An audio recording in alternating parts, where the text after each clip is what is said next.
So hello everyone, in today's video we gonna talk about कि क्या आपकी CGPA matter करती है आपकी प्लेसमेंट्स में। तो यार काफ़ी सारे लोगों को ये डाउट रहता है कि क्या यार हम कितनी CGPA लाएं, हम कितने अपने कॉलेज में स्कोर लाएं कि यार हम प्लेसमेंट्स में बैठने के लिए मतलब मोस्ट ऑफ द कंपनीज के लिए एलिजिबल हो जाएं। और यार जिस कंपनीज में हम जाना चाहते हैं, जो भी हमारी ड्रीम कंपनीज हैं, उसमें यार हमारी CGPA की वजह से ऐसा ना हो कि यार हम कहीं टेस्ट में भी बैठने के लिए एलिजिबल ना हो।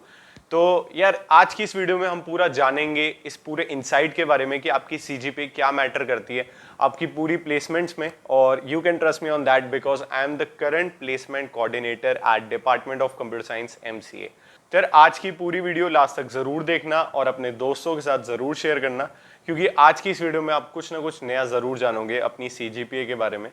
तो ज़्यादा देर ना करते यार आज की वीडियो शुरू करते हैं। आज की इस पूरी वीडियो को मैंने डिवाइड कर रखा है पहले प्रॉब्लम्स में कि यार आपकी कम CGPA या फिर CGPA अगर आपको लगता है कि मैटर नहीं करती तो यार उससे आपकी प्लेसमेंट के टाइम पे आपको क्या प्रॉब्लम्स आ सकती हैं। और उसके बाद मैंने यार सॉल्यूशन बताया कि अगर आपकी लो CGPA है और अगर आपके पहले कम मार्क्स हैं लाइक 12th में 10th में, तो यार आपको ऐसा क्या करना चाहिए कि आपकी बढ़िया से बढ़िया प्लेसमेंट लग जाए। तो यार सबसे पहले हम आज की इस वीडियो में बात करेंगे प्रॉब्लम्स की। अगर आपको लगता है कि CGPA बिल्कुल भी मैटर नहीं करती तो यार एक बार आप निमसेट की एलिजिबिलिटी जाकर चेक कर लो कि उसमें भी अगर आपको बैठना है तो आपकी 6.5 CGPA होनी चाहिए आपकी ग्रेजुएशन में।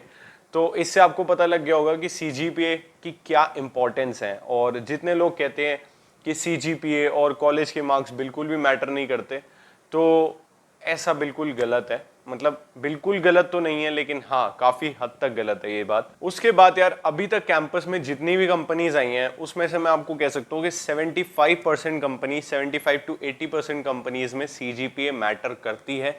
चाहे वो आपको डायरेक्टली बोले, एलिजिबिलिटी क्राइटेरिया में बोले, या फिर आपके इंटरनल जो उनके प्रोसेस होते हैं और कैंडिडेट को जिस तरीके से इवैल्यूएट करते हैं, लाइक आपके यार पूरे मार्क्स जो इवैल्यूएट करते हैं और यार जिस बाकी सारी चीज़ों से वो इवैल्यूएट करते हैं, कैंडिडेट को सिलेक्ट करते हैं, उन सब में 75 to 80% में आपकी CGPA मैटर करती है।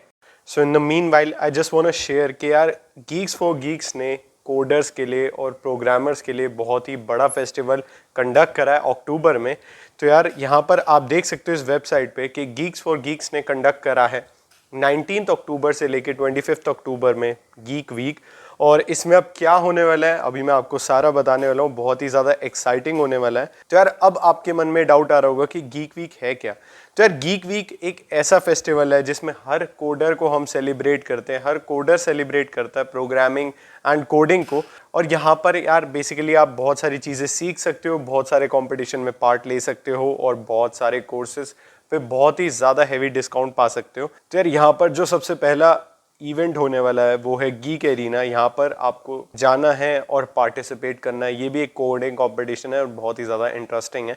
इसके अलावा लर्नर्स कॉर्नर, यहाँ पर क्या होने वाला है, आपको बहुत सारी गेम्स के थ्रू आपको कोडिंग के कॉम्पिटिशन्स में पार्ट लेना है और यहाँ पर आपको गेसेस करने हैं और आप बहुत सारे प्राइजेस जीत जाओगे। हैप्पी आवर्स में आपको यहाँ पर बहुत ही अमेजिंग डील्स मिलेंगी। और कोर्स ऑफ द डे में यार आपको जो भी कोर्सेज होंगे, जैसे कि आपको DSA चाहिए या फिर आपको C++ सीखनी है या फिर आपको पाइथन सीखनी है, तो यार उस पर बहुत ही ज़्यादा हैवी डिस्काउंट मिलेगा। और फिर हम बात करते हैं यार यहाँ पर जॉब फीस्टा की। अगर हम यार GFG की बात कर रहे हैं तो यार जॉब्स की बात ना हो तो ऐसा हो ही नहीं सकता।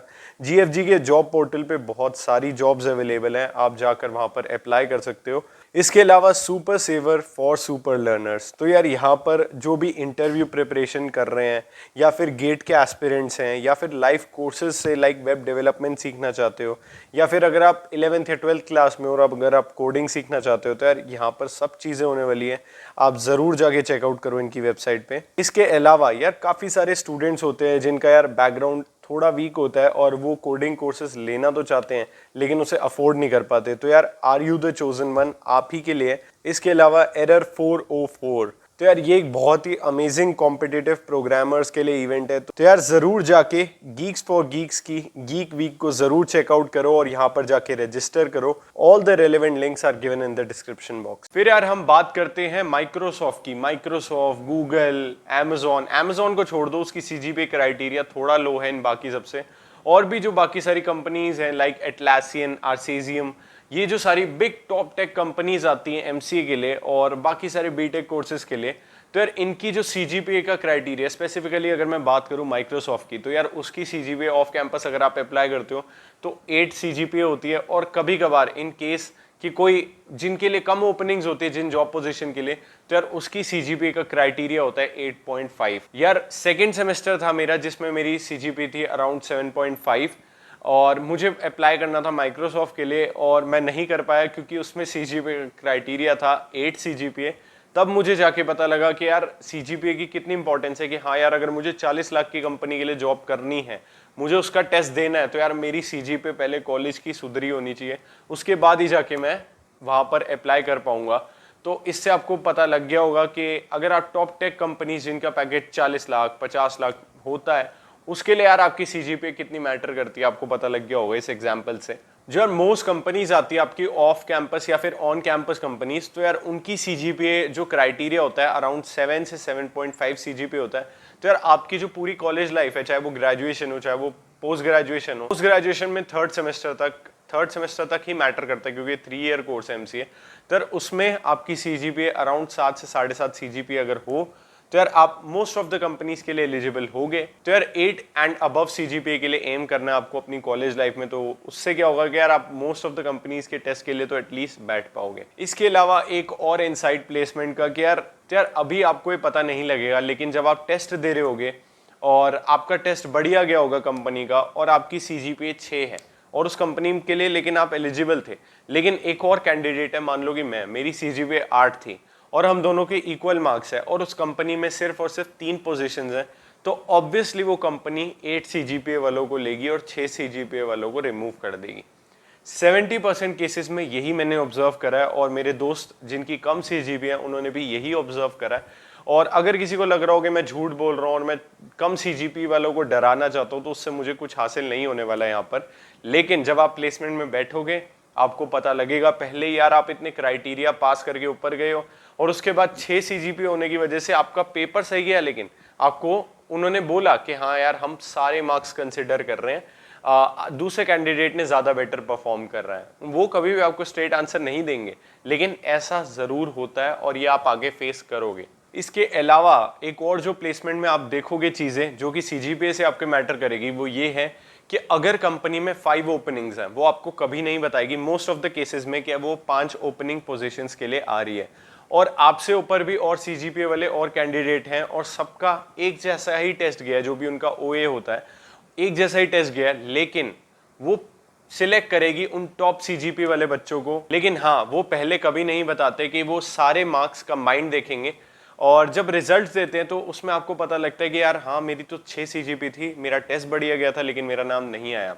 तब आपको वहां से मिलेगा कि यार हमने तो आपके 12th 10th graduation post graduation के रिजल्ट्स को देख के और साथ में जो अभी आपने परफॉर्म करा है उसके रिजल्ट को देख के रिजल्ट दिया है, तब आपको बुरा लगेगा कि हाँ यार मेरी 6 सीजीपी है, मेरे पास कैलिबर है, मैंने पहले मेहनत नहीं करी थी, इस वजह से यार ये जो गड़बड़ हो रही है, मैं टेस्ट में फेल हो रहा हूँ बारी बारी, ओए में भी सिलेक्ट नहीं हो रहा हूँ।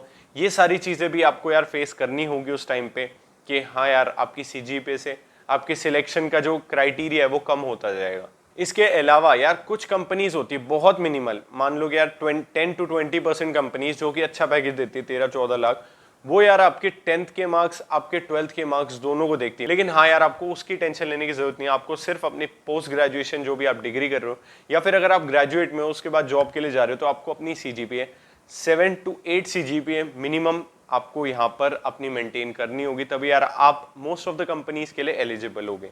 तो यार इसके बाद काफी ज्यादा लोग टेंशन में आ गए होंगे कि यार इतनी कम सीजीपीए है हमारी ग्रेजुएशन में या फिर 12th में हमारे कम मार्क्स थे, तो ऐसे तो हम कभी टॉप टेक कंपनीज में काम ही नहीं कर पाएंगे। लेकिन ऐसा नहीं होता है। अब सॉल्यूशंस की बात करते हैं कि क्या सॉल्यूशंस होने चाहिए कि अगर आपके 12th में कम मार्क्स है, आपके ग्रेजुएशन में कम मार्क्स हैं या फिर पोस्ट ग्रेजुएशन में, तो मैं आपको पहले ही सजेस्ट कर रहा हूँ कि अभी से ही वर्क करते हुए चलना और 8 सीजीपीए के अराउंड रखना। तो यार इससे पहले अगर आपके कम मार्क्स है तो उसके सॉल्यूशंस क्या है? सबसे पहला और सिंपल तरीका ये है कि अपनी जो सीजीपीए है आपकी पोस्ट ग्रेजुएशन में वो 8 के अराउंड रखो, तो यार आप मोस्ट ऑफ द कंपनीज में बैठने के लिए एलिजिबल होगे, चाहे आपके पुराने मार्क्स कम क्यों ना हो सकता है कई कंपनीज में आप बैठने के लिए एलिजिबल ना हो, लेकिन मोस्ट ऑफ द कंपनीज में आप एलिजिबल होगे। अगर आपको लगता है कि यार आप अपनी सीजीपीए नहीं मेंटेन कर पा रहे, तो डेफिनेटली इंक्रीज योर स्किल्स। आप अपनी स्किल्स को इतना इंक्रीज कर लो कि यार आपको कोई भी कंपनी मना ना कर पाए। यानी कि अगर आप फ्रंट एंड में अच्छे हो तो फ्रंट एंड के इतने बढ़िया प्रोजेक्ट्स बना लो और इतना ज्यादा उसको शोकेस कर लो कि कोई भी कंपनी आपको रिजेक्ट ना कर पाए। या फिर आप बैक एंड में कर सकते हो, आप डेटा इंजीनियरिंग में कर सकते हो, आप अपने प्रोजेक्ट्स पे वर्क कर सकते हो इनडायरेक्टली। जिसे मैं कहूँ तो यार आपको कभी भी कोई भी कैंपस प्लेसमेंट्स या फिर ऑफ कैंपस प्लेसमेंट पे डिपेंड होने की जरूरत नहीं है। इसके अलावा यार ज्यादा से ज्यादा प्रोजेक्ट्स बनाओ और showcase it on LinkedIn, GitHub. और जितना ज्यादा आप अपनी स्किल्स को शोकेस करोगे उतना ही आपसे यार बड़ी कंपनीज या फिर बड़ी कंपनीज के रिक्रूटर्स आपके कांटेक्ट में आएंगे, या फिर कोई फ्रीलांसर्स हो सकते हैं, जिससे कि यार आपका एक तरीके से आप अपनी जो स्किल्स है उसको मोनेटाइज कर पाओगे। तो यार ये एक बहुत ही बढ़िया तरीके, आप अपने जो प्रोजेक्ट्स हैं उनकी वीडियोस हो गई या फिर आप अपने प्रोजेक्ट्स की रेपोज जो हो गई वो आप लिंक्डइन पे शोकेस कर सकते हो। तो उसके बाद यार आपको कोई भी टेंशन लेने की बात नहीं कि यार मुझे टेस्ट क्लियर करना है या फिर मुझे मेरी जो सीजीपीए है वो कम है। उसके बाद सिर्फ आपकी स्किल्स काम आएंगी। इसके अलावा मैं आपको एक फैक्ट बता दूं, जब आप किसी कंपनी में घुस जाते हो उसके बाद आपको एक तरीके से अप्रेजल चाहिए या फिर आपको प्रमोशन चाहिए या फिर आपको स्विच करना है किसी बढ़िया कंपनी में, उसके बाद आपकी यार सीजीपीए इतनी नहीं देखी जाएगी, आपके प्रोजेक्ट्स देखे जाएंगे, आपकी स्किल्स देखी जाएंगी और आप जिस तरीके से वर्क करते हो और जो भी आपकी वैल्यूज है वो सारी चीजें देखी जाती हैं। आपकी सीजी पे आगे जाके आपके मैटर नहीं करती। अगर आप फिर भी ऑन कैंपस प्लेसमेंट्स पे भरोसा कर रहे हो और पूरा डिपेंडेंट उन पे हो, अगर आपकी सीजी पे कम है और अगर आप ऑन कैंपस या फिर ऑफ कैंपस पे ही एम करना चाहते हो, आप अपनी स्किल्स अभी आपकी उतनी इंप्रूव नहीं हुई या फिर आपने अपने प्रोजेक्ट्स पे उतना काम नहीं करा, तो आपको क्या करना चाहिए? आपको मेजरली अपनी कॉलेज में जो भी कंपनीज आती हैं उन पे पहले से ही वॉच रखना चाहिए और अपने सीनियर से और उनसे इन कांटेक्ट रहना चाहिए कि और उनसे पूछते रहना चाहिए कि कौन कौन सी ऐसी कंपनीज हैं जो कि सीजीपीए या फिर आपके प्रीवियस मार्क्स को नहीं देखती और करंट मार्क्स को देखती हैं या फिर सिर्फ प्रोजेक्ट और स्किल्स को देखती हैं। क्योंकि यार ऐसे ही आपके सीनियर में बैच में भी बच्चे होंगे जिनकी कम सीजीपी होगी या फिर जिनको ऐसा लग रहा होगा कि उनकी प्लेसमेंट नहीं होगी, उनकी प्लेसमेंट हो गई।